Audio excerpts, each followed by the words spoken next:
पिताजी को लिया और सभी रेलवे स्टेशनों को एक एक करके खंगालने की कोशिश करी, छानने की कोशिश करी कि बेटी कहाँ गई इनकी। ठीक है, कानून भी अच्छा था भाई, इस टाइम पे सपोर्ट कर रहा था।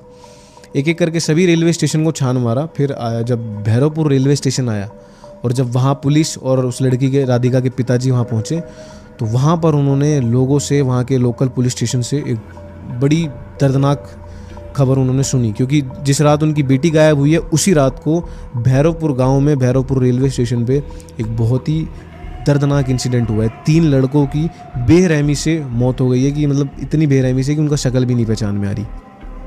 पिताजी को लगा कि कहीं वही 3 लड़के तो नहीं है, लेकिन उनके मन में सवाल आने लगे। ऑब्वियस सी बात है कि भाई अगर ये वो 3 लड़के हैं तो मेरी बेटी कहाँ है? वो तो मिली नहीं। बेटे मिल, और सिर्फ वो 3 लड़के ही मिले हैं अब तक। ठीक है, क्योंकि पुलिस वालों का ये है कि भाई 3 लाशें तो मिल गई हैं, तो उनको माइंड में ये नहीं है कि कहीं और भी कुछ ढूंढे, वो वहीं पे उसी जगह पे छानबीन कर रहे हैं।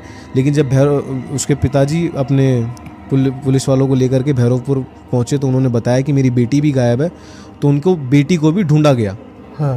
पिताजी के मन में अजीब अजीब ख्याल आने लगे कि बेटी कहाँ गई। तो जब उन्होंने बताया वहाँ के भैरवपुर के पुलिस वालों को कि भाई मेरी बेटी भी पीछे से ही गायब है, मैं सो गया था, बेटी गायब हो गई है, और ये 3 लड़के उसका पीछा कर रहे थे। पिताजी ने पहचान लिया उन 3 लड़कों को जिनकी बेरहमी से मौत हो चुकी है।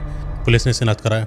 पुलिस ने कराया, पिताजी ने पहचान लिया, क्योंकि कपड़े से पहचान लिया, क्योंकि चेहरा भी आ गया समझ में। मतलब बेरहमी से मौत हुई है थोड़ा बहुत, क्योंकि पिताजी ने तो पीछे देखा ही था उन लड़कों को, काफ़ी देर बातचीत भी हुई, तो इस वजह से पहचान लिया। तो ये चीज़ इनके पाप के लिए थोड़ा सा ज़्यादा दर्द वाली होगी। बिल्कुल, लेकिन अब दिक्कत की बात यह है कि लड़की गायब है और सबके मन में यही सवाल है कि अगर लड़कों का हाल ये है तो लड़की एक है, लड़के 3 हैं। लड़की कितनी भी ताकतवर क्यों ना हो, 3 लड़कों का मुकाबला नहीं कर सकती।